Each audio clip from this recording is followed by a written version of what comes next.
Gálatas capítulo 4, versículo 1 hasta el versículo número 7. Luego tendremos una breve oración para iniciar con el sermón del día de hoy. Dice así la palabra del Señor de la siguiente manera. Digo pues, mientras el heredero es menor de edad, en nada es diferente del siervo, aunque sea el dueño de todo, sino que está bajo guardianes y tutores, hasta la edad señalada por el Padre. Así también nosotros, mientras éramos niños, estábamos sujetos a servidumbre bajo las cosas elementales del mundo.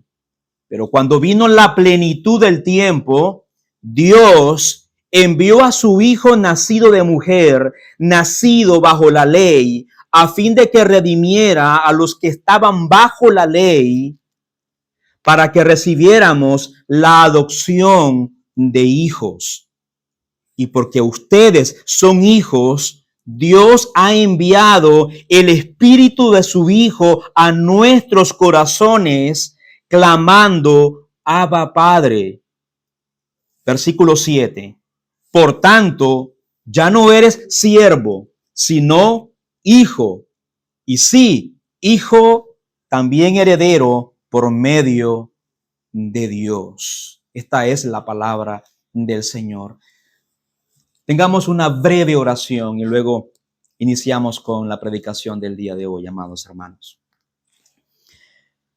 Señor, te rogamos, Padre eterno, que nos ayudes a poder entender este pasaje, Señor, de tu palabra. Ayúdanos, Señor, a entender lo que implica ser tu hijo y quiénes son tus hijos. Y ayúdanos como iglesia a gozarnos, Señor, de estos privilegios que ahora tenemos en Cristo Jesús. También te ruego por los amigos que están aquí entre nosotros. Padre, ten misericordia de sus vidas y abre sus entendimientos, así como tú lo hiciste, Señor, con nuestras vidas. Por favor, Padre eterno, nos depositamos en tus manos y ayúdanos, Padre, a adorarte a través de la predicación de tu palabra. Habla, Señor, a tu pueblo el día de hoy, que tu iglesia escucha. Amén. Amén. Bien, amados hermanos, estamos ya en el capítulo 4 de Gálatas. ¿Saben ustedes cuántos capítulos tiene esta carta? Tiene 6. Estamos en el capítulo número 4. Hasta el capítulo 3 del libro de Gálatas, que hemos venido predicando de manera sistemática, el apóstol Pablo nos ha llevado prácticamente a recorrer casi 2000 años de historia bíblica. Y eso lo vamos a ver de manera muy breve para que ustedes puedan observarlo muy bien. Y él nos ha ayudado a recorrer prácticamente toda esta historia, todo con la finalidad de explicar el evangelio. En el capítulo 3, prácticamente él relacionó 3 grandes figuras. Él nos habló de Abraham, él nos habló de Moisés y él finalizó hablándonos de nuestro Señor Jesucristo. Primero nos habló de Abraham en los versículos 7 al versículo número 9 del capítulo 3. Y en esos versículos él nos recordó de que Dios le había prometido a Abraham que por medio de su descendencia serían bendecidas todas las familias de la tierra. Pero aquella promesa, hermanos, no descansaba en los méritos o en las obras de Abraham, sino en la fidelidad de Dios. Después Pablo nos habló de Moisés en los versículos 17 al versículo 20, siempre del capítulo número 3. Y nos dijo que 430 años más tarde, Dios le entregó la ley a Israel a través de Moisés. Sin embargo, la ley no anuló la promesa. Eso es lo que el apóstol Pablo nos quiso dar a entender o nos enseñó en ese pasaje. Es decir, el plan de salvación no cambió. Al contrario, la ley puso de manifiesto el pecado y también mostró una mayor urgencia de la necesidad de un Salvador. Y finalmente Pablo dirigió nuestra mirada a Jesucristo en los versículos 24 hasta el versículo 29, siempre del mismo capítulo número 3.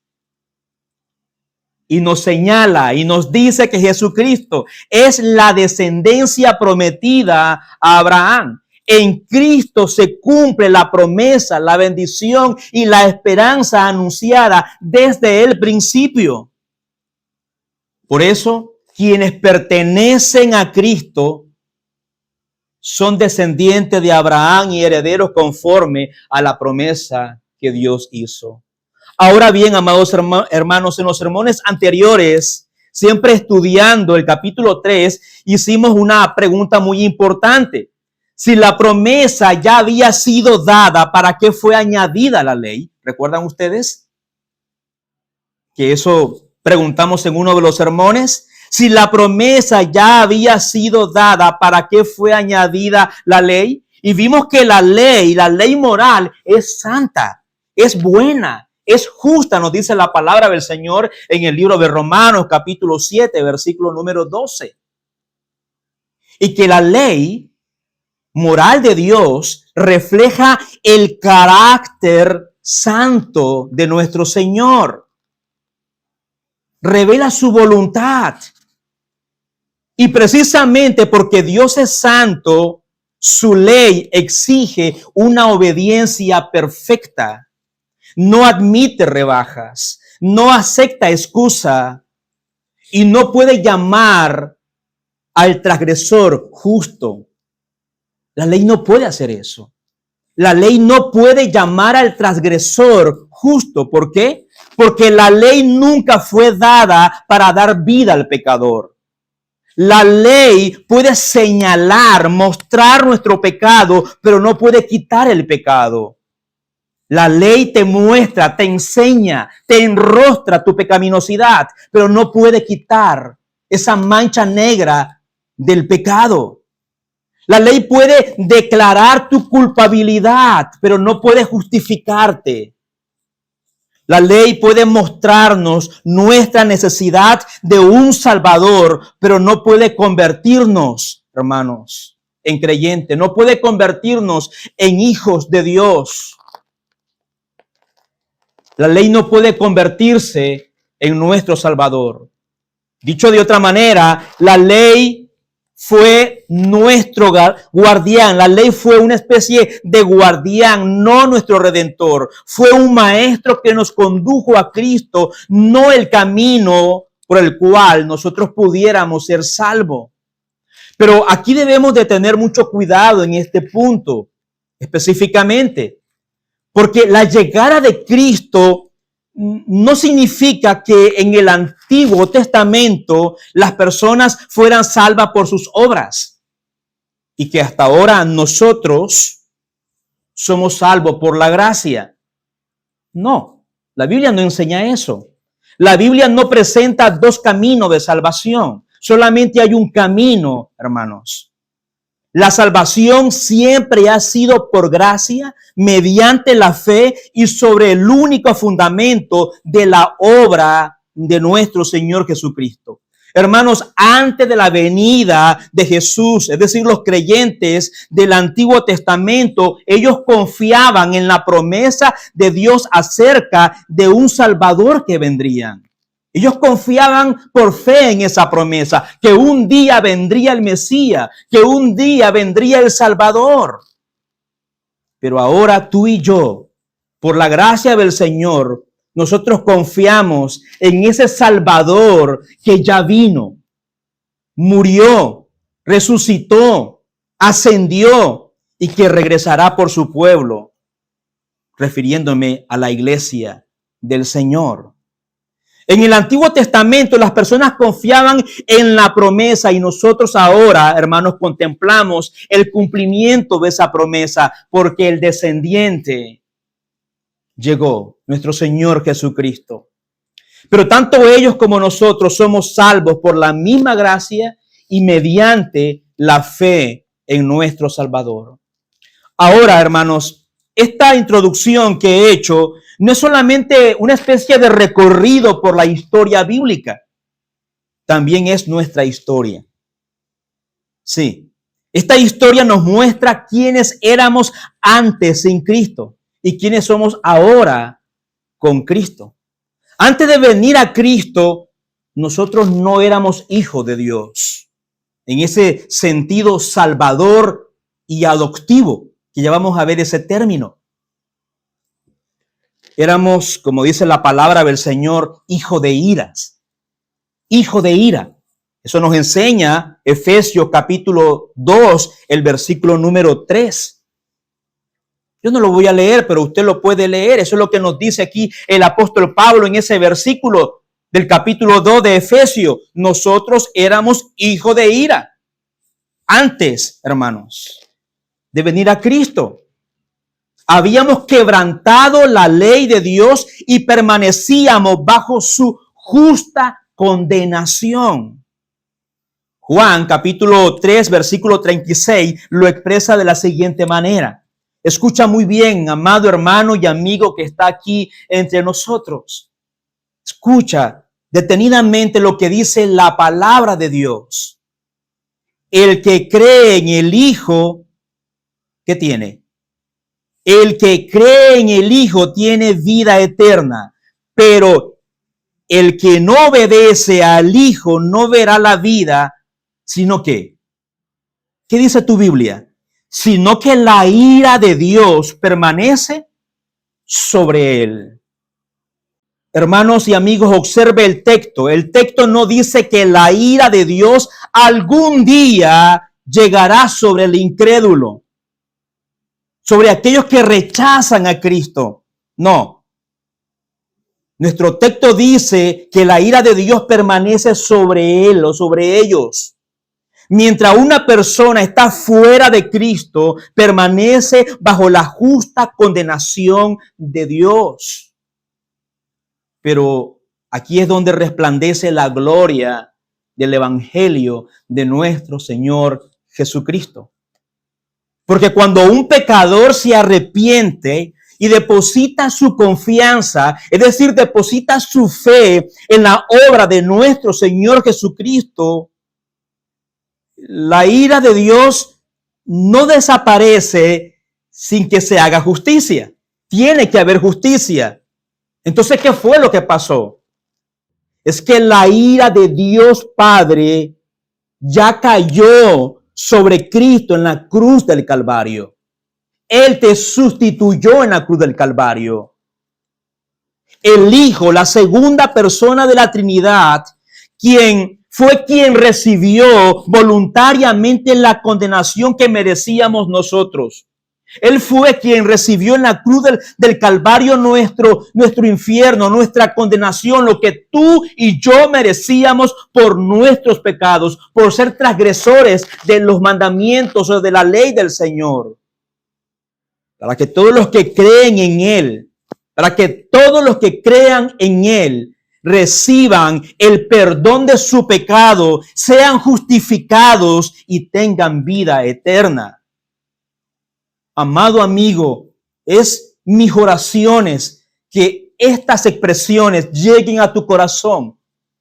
Y es mi anhelo y es mi deseo de que Dios quebrante tu corazón endurecido y hable a tu vida. Pero ¿sabes qué? Dios hace todavía más cosas. Sí, Él nos perdona de nuestro pecado, nos justifica y nos da vida eterna.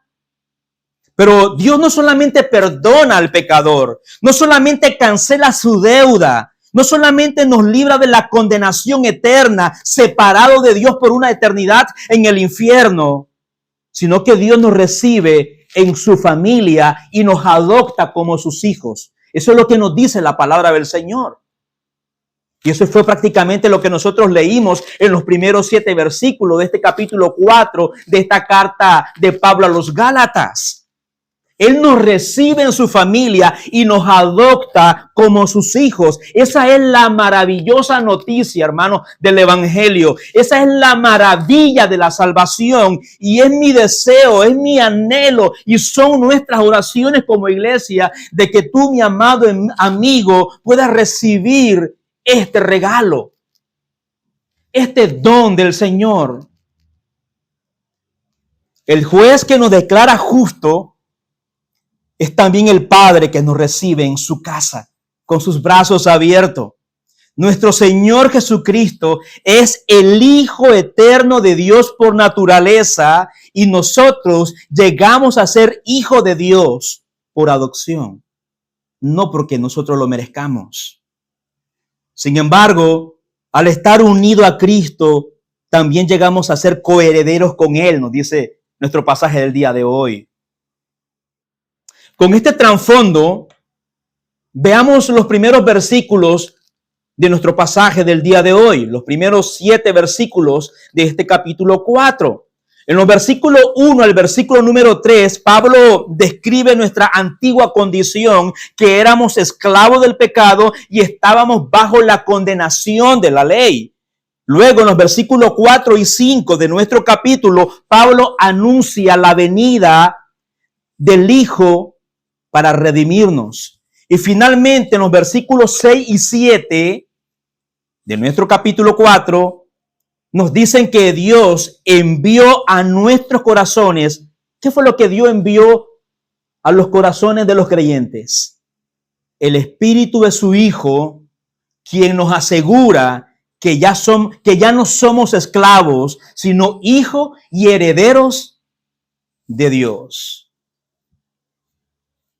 Esta es la idea central del sermón. En Cristo ya no somos esclavos. Dios nos ha hecho hijo y heredero. Y veremos este argumento principal en 3 puntos.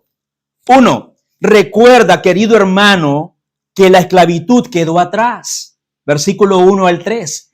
El segundo punto de mi sermón es: descansa en el Hijo, nuestro Señor Jesucristo, que vino a redimirte, versículos 4 y 5. Y el tercer punto del sermón, versículos 6 y 7, vive, amado hermano, vive con la seguridad de ser hijo y heredero de Dios. Con esto en mente, comencemos considerando nuestro primer punto. Recuerda que la esclavitud quedó atrás. Veamos los primeros 3 versículos, versículo 1 hasta el versículo 3. Y si usted observa en estos primeros 3 versículos, Pablo nos muestra una ilustración. Léalo muy bien, de manera detenida, amado hermano. Mi mayor deseo es que la palabra de Dios sea la que hable a tu vida. Dios hablando directamente a ti. Lo que voy a hacer como predicador es guiarte, explicarte, ampliar algunos textos, pero nuestro deseo es que la palabra misma hable a ti. Dios mismo hablando a tu vida, y para eso tenemos que leer de manera detenida y meditando en la palabra del Señor. En estos primeros 3 versículos, Pablo nos muestra otra vez una ilustración. Si usted observa los versículos anteriores, del versículo 23 al versículo 29 del capítulo 3, el apóstol Pablo ya nos ha dado 2 ilustraciones. Y ahora nos da una más. Y nos dice que estar bajo la ley es como un heredero durante la niñez. Eso es lo que nos quiere decir. Imagínate a un niño que es heredero de una gran propiedad. Es rico. Es heredero de una mansión. Un día, todo eso será de él. De hecho, ya es de él por promesa. Pero todavía ese niño no puede tener la experiencia de disfrutar su propiedad porque todavía es un niño.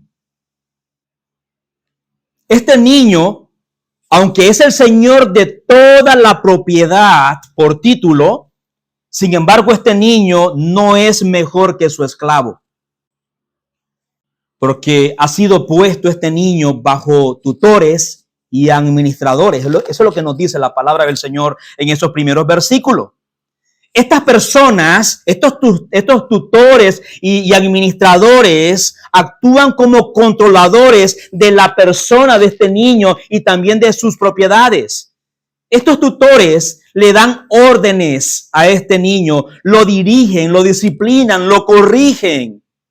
Este niño está bajo ciertas restricciones, no tiene libertad porque el padre le ha puesto estos tutores. Sin embargo, el niño heredero permanecerá bajo las órdenes siempre de sus tutores y guardianes hasta la edad, no es para siempre, hasta la edad señalada por el padre. Eso es lo que nos dice el versículo número 2. Vean su Biblia, eso es lo que nos dice el versículo 2. Es decir, el padre ya había señalado cuando su hijo heredero disfrutaría de sus derechos. De manera que estos tutores y administradores no son enemigos. Ellos solamente están cumpliendo con su función. Ellos están cumpliendo, hermano, con esa función necesaria que es temporal, sí, pero están cumpliendo con lo que se le ha asignado a estos hombres. Ellos están preparando a este niño para el momento determinado por el padre. Y con eso, hermano, en mente, escuchemos la aplicación de esa ilustración de Pablo en el versículo número 3. Así también nosotros, mientras éramos niños, estábamos sujetos a servidumbre bajo las cosas elementales del mundo. Hermanos, Pablo les muestra a los Gálatas, es decir, a los creyentes de estas iglesias en Galacia, a través de esta ilustración, lo contradictorio de su conducta. Eso es lo que quiere hacer el apóstol Pablo. Él es un excelente maestro, el apóstol Pablo. A través de esta ilustración, él le está mostrando lo contradictorio de su conducta. Porque ahora en Cristo, los creyentes, tú y yo, tienen o tenemos los plenos privilegios de ser hijos de Dios. Pero ¿qué estaban haciendo los Gálatas? Pero los Gálatas querían regresar a su condición anterior de ser niños. Deseaban someterse nuevamente a las ordenanzas de la ley como si Cristo todavía no hubiera venido. Regresar a la ley como un medio de justificación por nuestros pecados equivalía volver voluntariamente a la esclavitud del pecado y volver voluntariamente a la condenación de la ley. Lo vuelvo a decir una vez más. Regresar a la ley como un medio de justificación por nuestros pecados equivalía volver voluntariamente a la esclavitud del pecado y volver voluntariamente a la condenación de la ley, porque eso es lo que hace la ley. La ley te muestra tu pecado, la ley te juzga, te condena, te muestra tu maldad. En otras palabras, estos creyentes de Galacia estaban siendo niños espirituales. En vez de crecer y madurar como cristianos, estaban siendo niños. No querían crecer. Es bastante raro, ¿verdad, hermano? Cuando una persona de 30 años o de 28 años o de 35 años todavía piensa y actúe como niño. ¿Usted ha visto ese tipo de personas? Que tienen 40 años, tienen 35 años y actúan todavía como que si fueran de 10 años.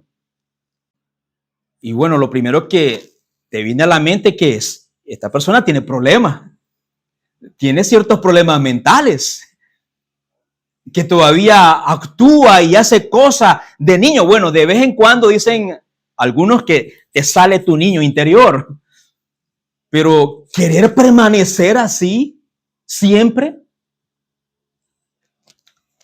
Amado hermano, Hablo para ti que has depositado tu fe en Jesucristo, a ti que has depositado tu fe en la persona y en la obra de nuestro Señor Jesucristo. Esta verdad también tiene su aplicación para nosotros. Y permítame hacerte un par de preguntas. ¿Has madurado espiritualmente como un cristiano? Sí, pastor, yo ya tengo 15, 20 años de estar en la iglesia. Espérate. Es posible profesar la fe cristiana y llevar muchos años en la iglesia y todavía no descansar en la suficiencia de Cristo, ni disfrutar de la seguridad de tener a Dios como tu Padre. Hermano, no basta con acumular años dentro de la iglesia. Debemos de crecer en el conocimiento de Cristo. Debemos de aprender a discernir la verdad, pero también a aplicar la palabra de Dios a nuestra vida.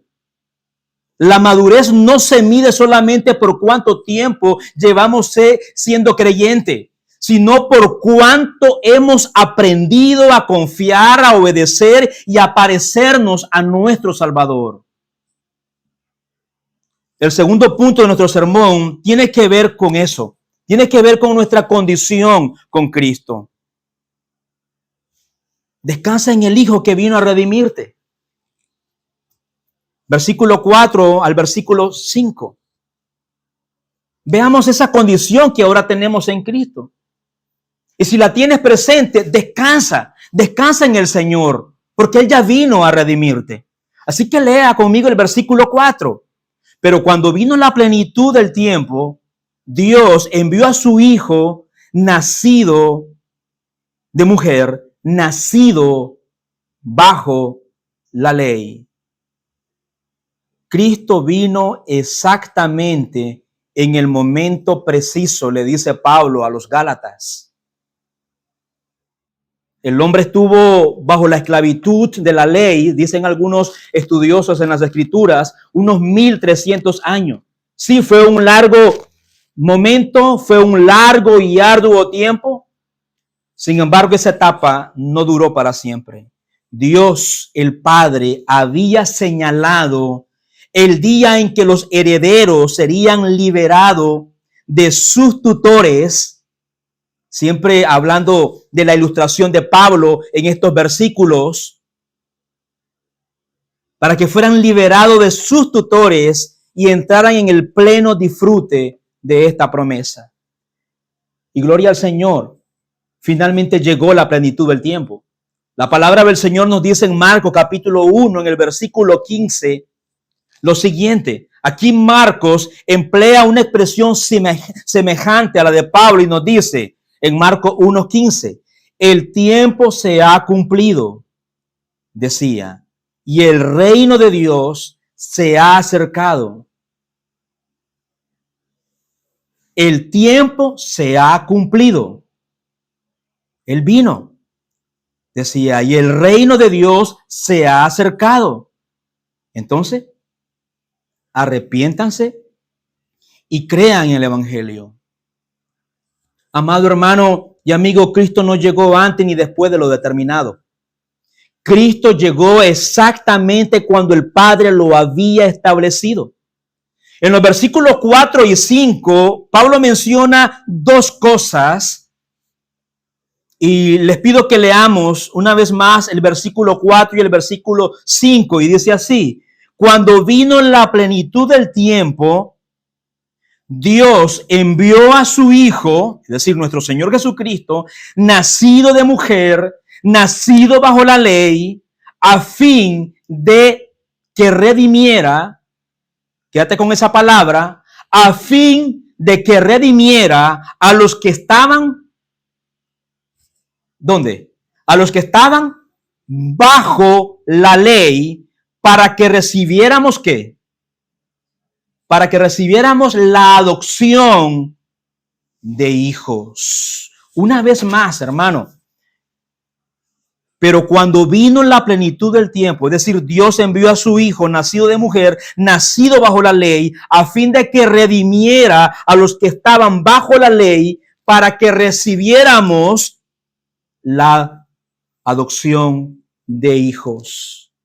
Es decir, Dios no solamente quiso librarnos de la esclavitud del pecado y del justo juicio de Dios, sino también quiso adoptarnos y hacernos sus hijos.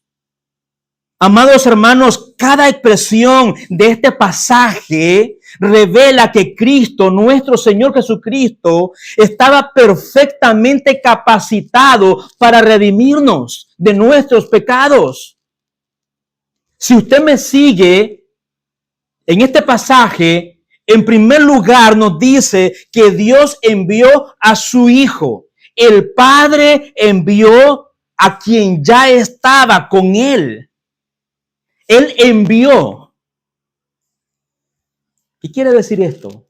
Que Cristo no comenzó a existir cuando nació en Belén. Cristo es el Hijo eterno de Dios, verdadero Dios y de la misma naturaleza que el Padre.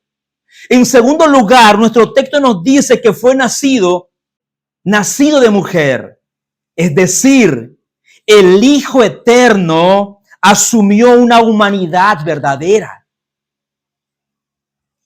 No aparentó ser hombre. Se hizo verdaderamente hombre.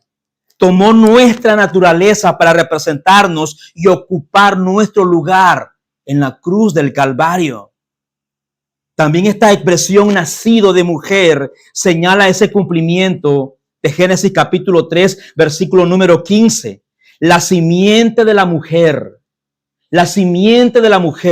llegó en el momento señalado después de cientos de años. Esa promesa se ha cumplido.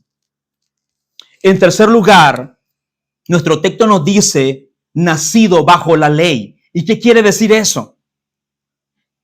Nuestro Señor nació dentro del pueblo judío y se sometió voluntariamente a todas las exigencias de la ley. De manera que donde fracasó Adán, donde fracasó Israel, porque siempre desobedeció los mandamientos de Dios, y donde tú y yo fracasamos, porque somos pecadores, Jesucristo permaneció fiel. Él cumplió la ley perfectamente. Y el cumplimiento perfecto de la ley fue precisamente lo que calificó a nuestro Señor Jesucristo para ofrecerse en la cruz por el perdón de nuestros pecados. Hermanos, Cristo vino a pagar un precio para sacarnos de la esclavitud del pecado. ¿Y usted sabe cuál fue el precio que Él pagó para librarnos de la esclavitud del pecado y de la condenación eterna? El precio fue su muerte, el precio fue su sangre, el cual fue derramada en esa cruz. El precio fue su cuerpo despedazado por nuestros pecados. Y todo esto para redimirnos a quienes, aquellos que estábamos bajo la ley y éramos incapaces, es decir, tú y yo, de cumplirla. Sí, éramos incapaces de cumplirla. Y ahora, por pura gracia, tenemos la bendición de la adopción. ¿Qué quiere decir eso? De ser hijos de Dios. Querido hermano, descansa en Cristo. Descansa en Cristo. ¿Tú sabes qué significa ser hijo de Dios? ¿Tú sabes cuáles son las implicaciones de ser un hijo de Dios? Y para ti, mi amigo, tú puedes también hoy ser un hijo de Dios si depositas tu confianza únicamente en el Señor Jesucristo. En Él, el esclavo por su pecado es librado. Y ese eres tú y yo, mi hermano. En Él, el culpable, el transgresor de la ley es perdonado y ese eres tú y yo, mi hermano. En Él, el extraño, el enemigo es recibido como hijo y ese eras tú y yo, hermano. La palabra del Señor nos dice en el libro de Romanos que nosotros éramos enemigos de Dios. Por eso, Amada iglesia, vive y ruega al Señor con la seguridad de ser hijo y heredero de Dios, versículo 6 y versículo 7, en nuestro tercer punto del sermón. Lea conmigo versículos 6 y 7.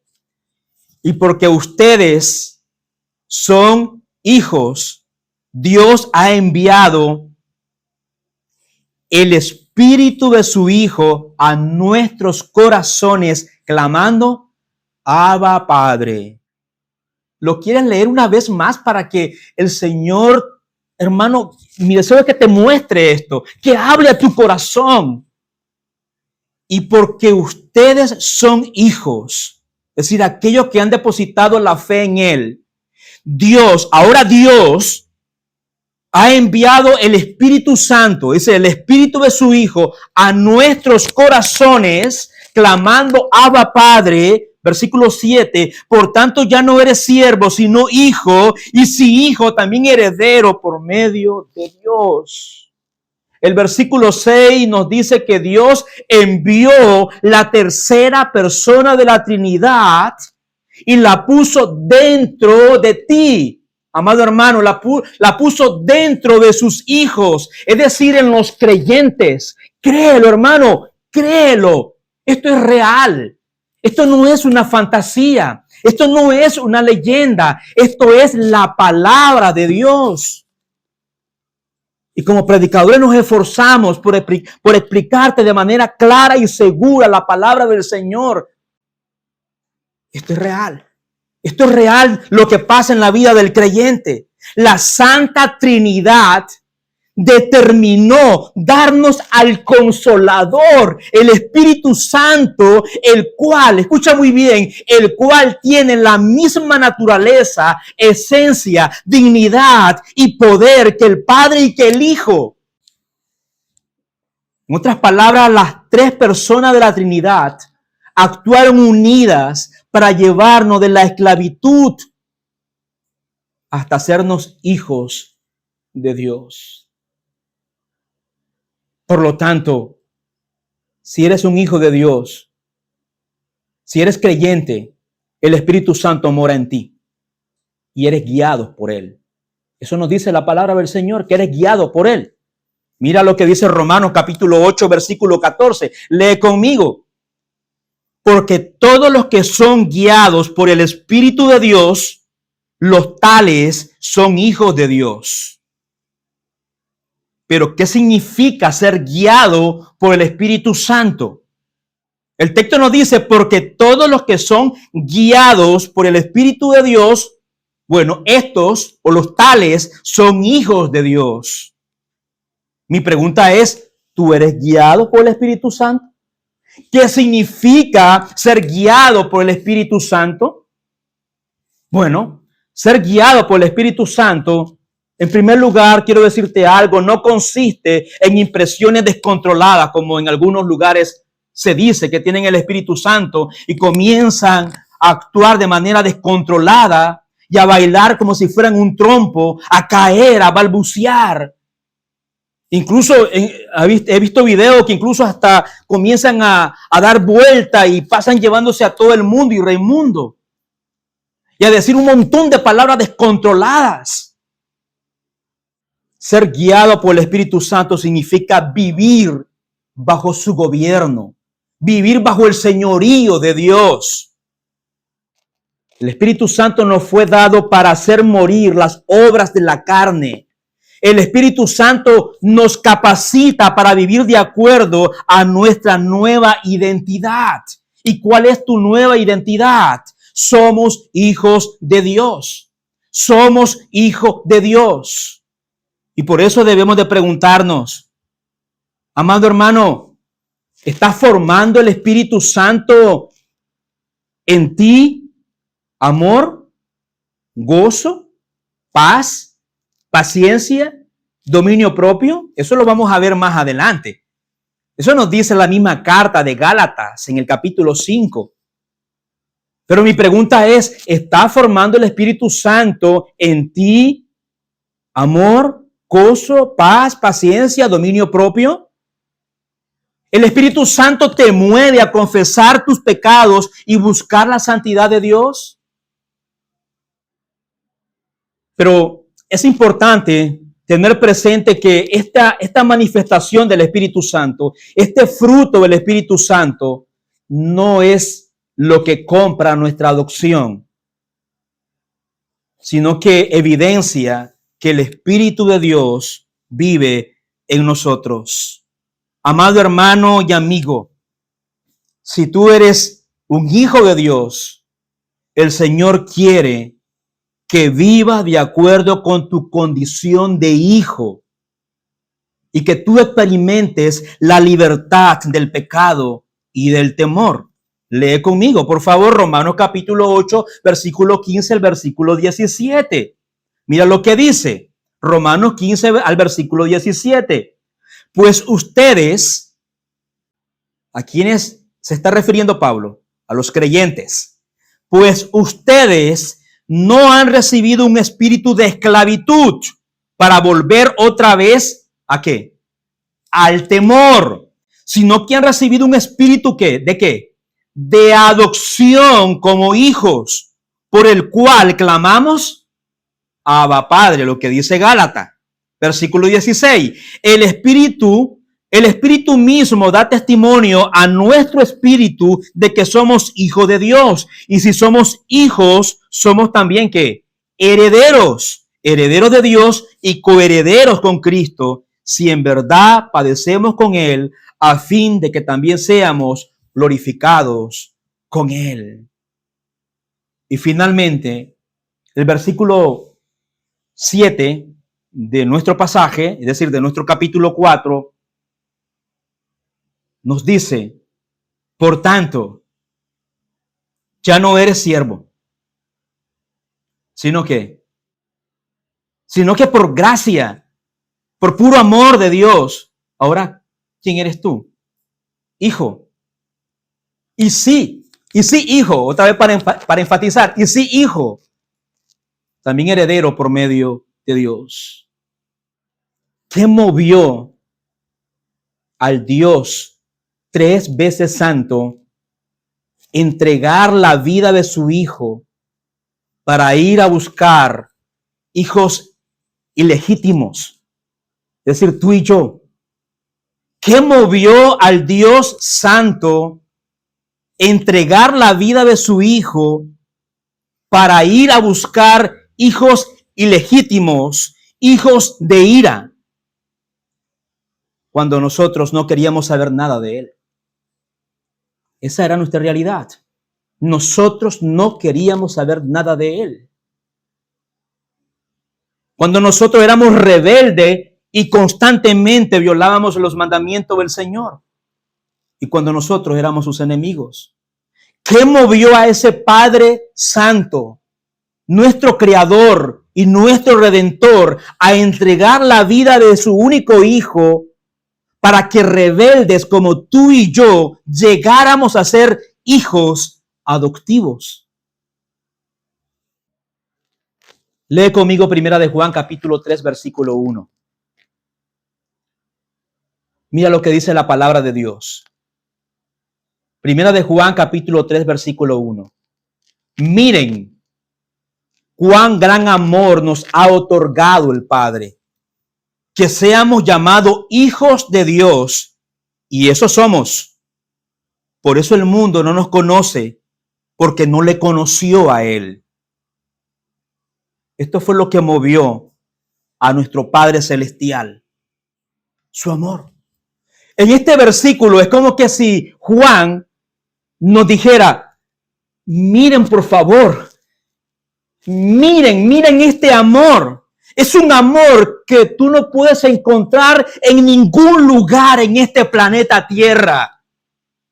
Por favor, abre tus ojos, mira este amor. No lo vas a encontrar en ningún lugar de este mundo, por mucho que te esfuercen. Mire qué clase de amor nos ha dado Dios. Es un amor que solamente se puede encontrar en Él. Y ese es el amor que me hizo a ti y a mí, hijo de Dios. Y dice Juan, y eso somos. Y eso somos. Ese amor de Dios, ¿sabes qué? Es eterno, no es temporal. Y también es sacrificial. Y además es fiel. ¿Sabes por qué? Porque la palabra de Dios lo dice, no porque lo diga yo. Lee conmigo 2 Timoteo 2:13. Mira lo que dice. Si somos infieles, Él permanece fiel, pues no puede negarse Él mismo. Hermanos, en nuestro pasaje de Gálatas, para ir concluyendo, de este capítulo 4, lo que el apóstol Pablo quiere ayudarnos a entender como iglesia es el privilegio de ser hijo de Dios. Así que ruega al Señor que te ayude a recordar tu nueva condición. Tu nueva condición, sin importar lo que piensen o lo que opinen los otros. Los otros se van a reír de nosotros. Los otros van a decir que somos unos locos. Ruega al Señor que Él te recuerde quién eres tú, un hijo de Dios. Lo que Él piensa y lo que Él opina de nosotros es lo más importante. Sin importar lo que incluso tu propio sentimiento te dice. Cuando llegan logros, cuando llegan fracasos, cuando vienen los tropiezos a tu vida, tú eres lo que Dios dice que eres. Eres un hijo de Dios. Él ha declarado que eres su hijo. Él ha puesto su espíritu a morar en ti para darte testimonio cada día de que eres exactamente aquello en lo que Él nos convirtió. ¿Y en qué nos convirtió? Un hijo de Dios comprado a precio de sangre. Querido hermano, cuando salgas de este lugar, sí, volvemos a nuestra rutina. El día de mañana volvemos a nuestras labores.